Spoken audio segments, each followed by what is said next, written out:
Appamada and its programs are supported by your generosity, and your generosity and support makes such a difference.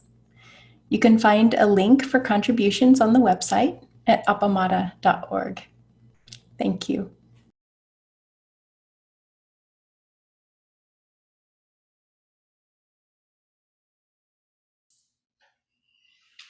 Good afternoon, everyone. Thank you so much for joining in this afternoon at the start of this intensive. I've asked for a slight change in the schedule to sit for about 15 minutes, and then I'll give some introductory remarks, and then we'll have Kinhin, and then sit together some more.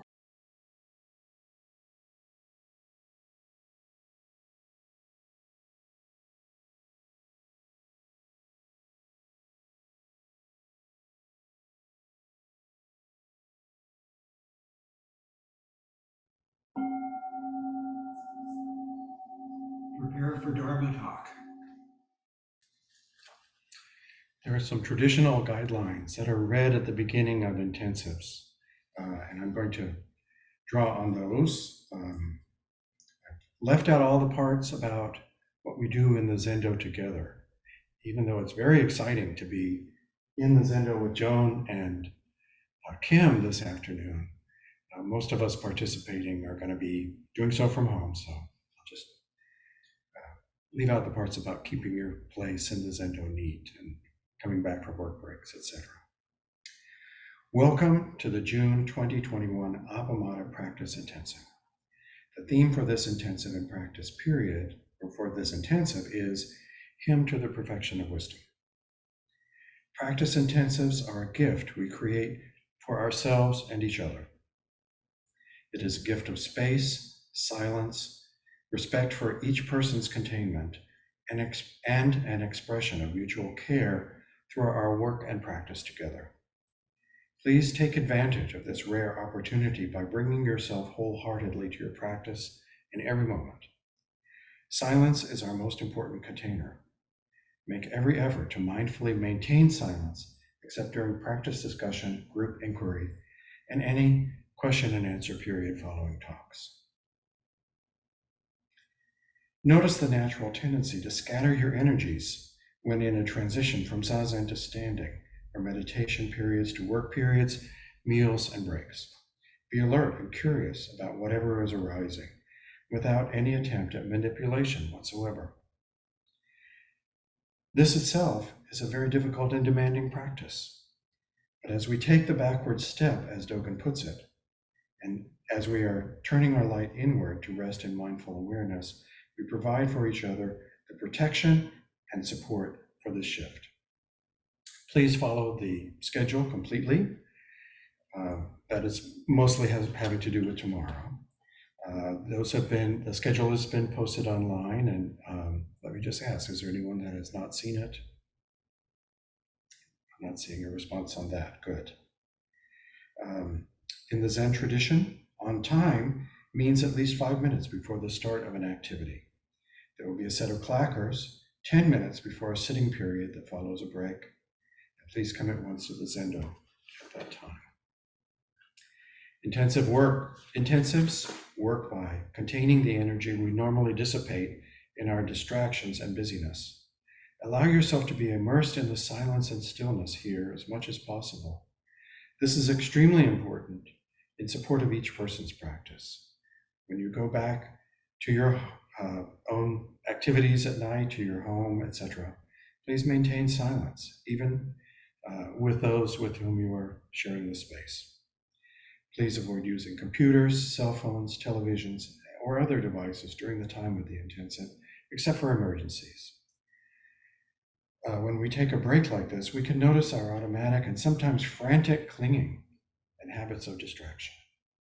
But this is the best way to fully experience this gift of time and space. Beginning tomorrow, Peg and Joel will offer practice discussion. Peg will explain how that will work later. If you have any questions, if you feel ill or distressed, please let Peg or Joel or the Jisha, Joan, The head student, Kim, no, and we'll do our best to respond. Thank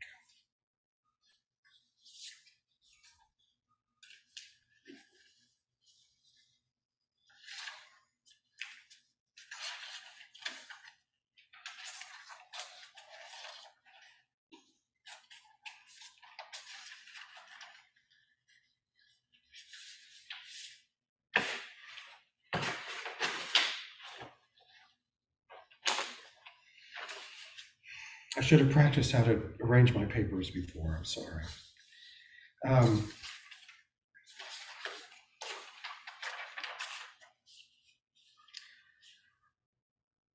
in the Song of the Grass Roof Hermitage, Shitu Shikwan, or Sekito Kisen, who lived some 1300 years ago, writes, closing with these lines: meet the ancestral teachers, be familiar with their instructions, find grasses to build a hut, and don't give up. Let go of hundreds of years and relax completely. Open your hands and walk innocent. Thousands of words, myriad interpretations, are only to free you from obstructions. If you want to know the undying person in the hut, don't separate from this skin bag here and now. Our theme for this intensive is the hymn to the perfection of wisdom, a verse that we chant on weekday mornings at Appamada, or a version of which we chant at Appamada. Peg will offer her thoughts about the impact of this verse in her talks tomorrow, which I'm looking forward to.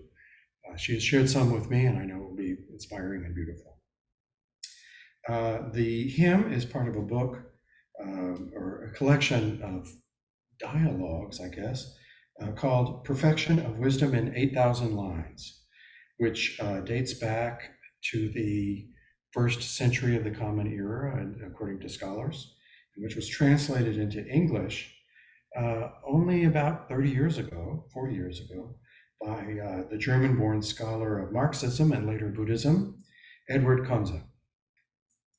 I want to share a little bit about the hymn to the perfection of wisdom, but as with pretty much everything else that I do, and this will be no surprise to anyone who knows me, what I have to share will be less about the ancestral teachers and their instructions and more about this skin bag here and now. In this body, in this culture, with this set of self-reinforcing mental constructs. And my hope is that by sharing the reactivity and obstructions I have for myself, that I can, for myself, help nudge them aside somewhat, loosen up the space around them, and that may be in some way helpful. Peg shared a PDF with me of Conze's Perfection of Wisdom in 8,000 Lines several weeks ago. She said the hymn was found in chapter 7, which is titled Hell. That's funny, I thought. What does the perfection of wisdom have to do with hell? In background, the Perfection of Wisdom in 8,000 Lines records what seems to be a conversation involving the Buddha, his followers Subhuti and Shariputra, and others, perhaps hundreds of thousands of others, including Chakra, the chief of the gods, and other bodhisattvas. It begins with a long philosophical and very detailed, very acute psychological examination of the nature of wisdom, and particularly the transcendent wisdom that can be apprehended as one strips away the standard conventions of sensory and discursive understanding to arrive at something else. What else exactly, I can't tell you, but definitely something else.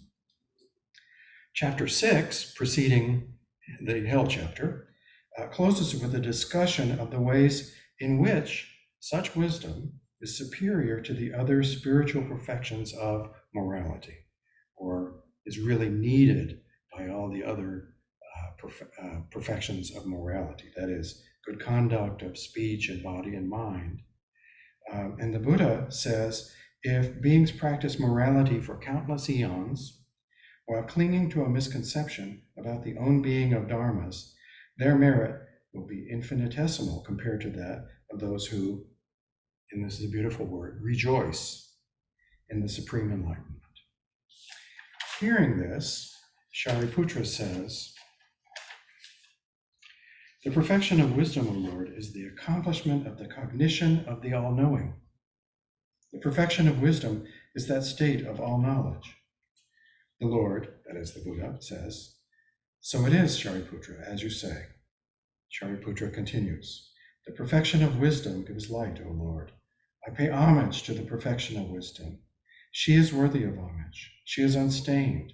The entire world cannot stain her. She is a source of light. From everyone in the triple world, she removes darkness, and she leads away from the blinding darkness caused by the defilements and by wrong views. In her, we can find shelter. Most excellent are her works. She makes us seek the safety of the wings of enlightenment. She brings light to the blind. She brings light so that all fear and distress may be forsaken. She has gained the 5 eyes, and she shows the path to all beings. She herself is an organ of vision. She disperses the gloom and darkness of delusion. She does nothing about all dharmas. She guides to the path those who have strayed on a bad road. She is identical with all knowledge. She never produces any dharma because she has forsaken the residues relating to both kinds of coverings, those produced by defilements and those produced by the cognizable. She does not stop any dharma. Herself unstopped and unproduced is the perfection of wisdom. She is the mother of the bodhisattvas on account of the emptiness of own mark. As the donor of the jewel of all the Buddha dharmas, she brings about the 10 powers of a Buddha. She cannot be crushed. She protects the unprotected with the help of the 4 grounds of self-confidence. She is the antidote to birth and death. She has a clear knowledge of the own being of all dharmas, for she does not stray away from it. The perfection of wisdom of the Buddhas, the Lords, sets in motion the wheel of dharma. So a somewhat expanded version of what we read, of what we read each day. And so then I continued, and in reading this chapter, a few pages later, Buddha says it is quite possible that some bodhisattvas, although they have seen many hundreds, many thousands, many hundreds of thousands of Buddhas, and have led the holy life in their presence, might nevertheless have no faith in the perfection of wisdom. The reason is that in the past they have had no respect for this deep perfection of wisdom when, in the presence of those Buddhas and Lords, it was taught. First, they do not believe, then they do not hear, then they do not see, then they do not recognize it, and thus they produce, accumulate, pile up, and collect karma conducive to the ruin of Dharma. That in its turn makes them refuse, reject, and revile this perfection of wisdom when it is being taught, and having rejected it, they walk out. Not content with having vitiated their own continuities, they will, as if all aflame, deter, dissuade, turn away others also, persons of small intelligence, wisdom, merit, and wholesome roots, endowed with but little faith, affection, serenity, and desire to do, beginners, essentially unqualified, turning them away, trying to take away even that little faith, affection, serenity, and desire to do.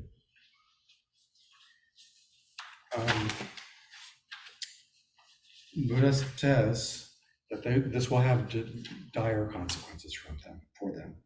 They will be removed from the Sangha, from the presence of the Buddha and the Lords, deprived of the Dharma, expelled from the Sangha.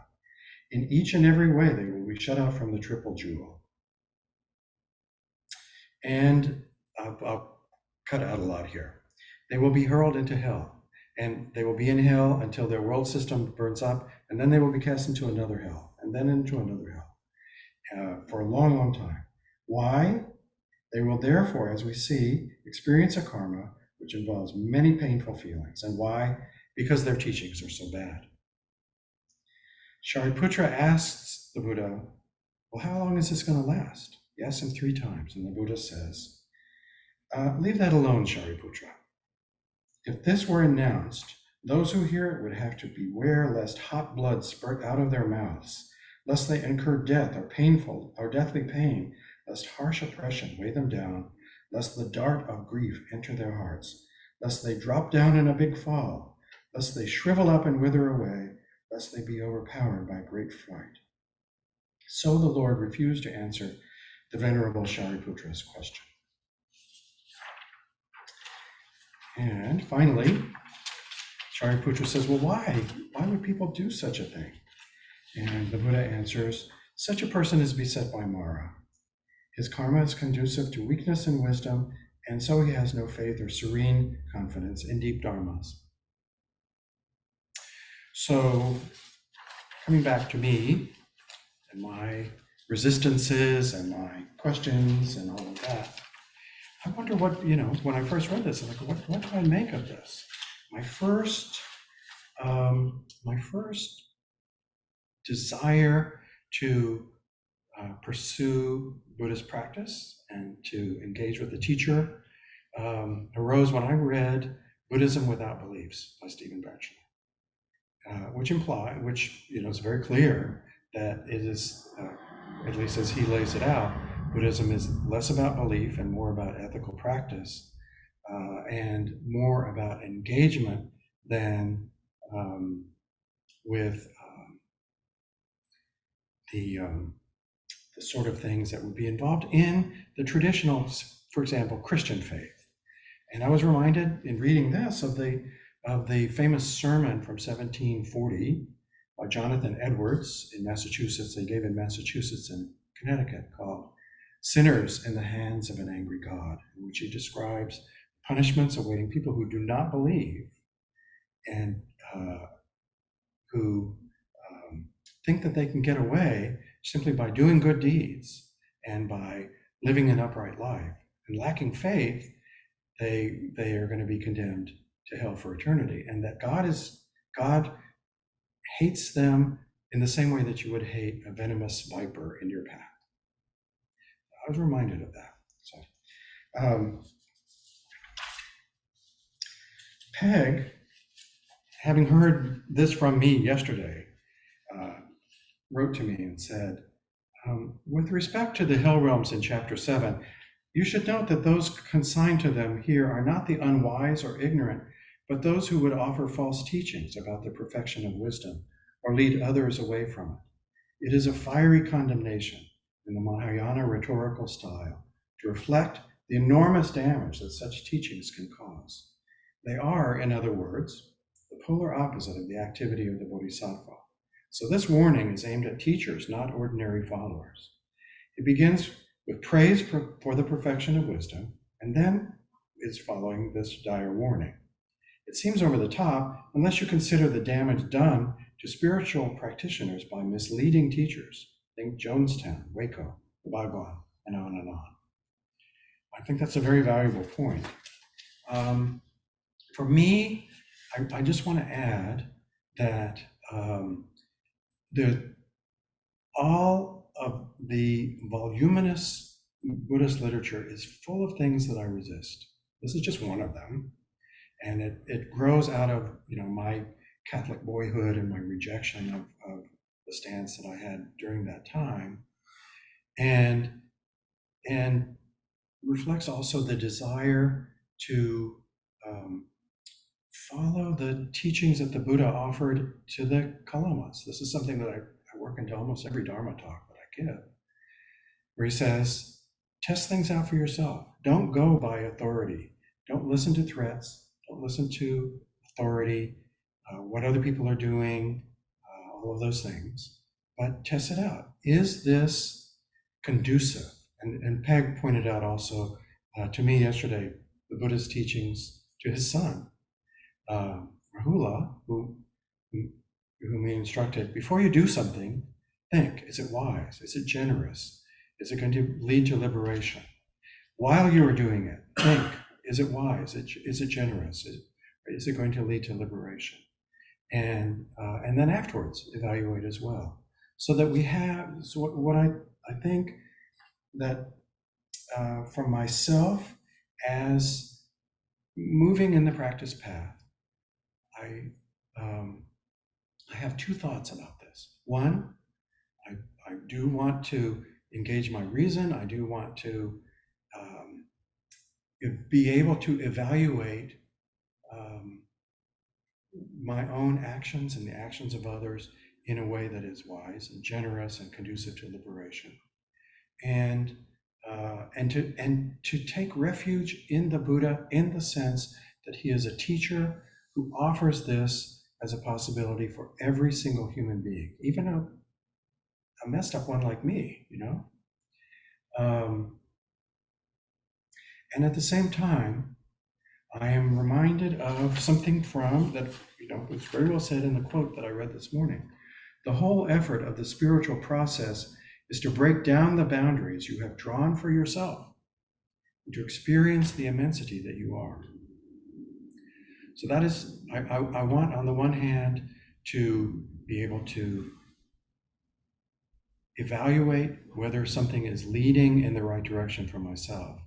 But I also want to not be so blinded by that desire that I ignore the immensity all around me and all the possibilities, which are pointed to in this very colorful, florid, flaming bunch of metaphors about hell and the beauties of wisdom that seem unapproachable to me. I should have enough patience to allow that wisdom to also permeate. And that's what I'm hoping to gain more insight for in this intensive, and what I so much treasure about all the teachings that I've had through Appamada and through the other Buddhist teachers I've encountered, but mostly through Peg and Flint and the wonderful people on this summit.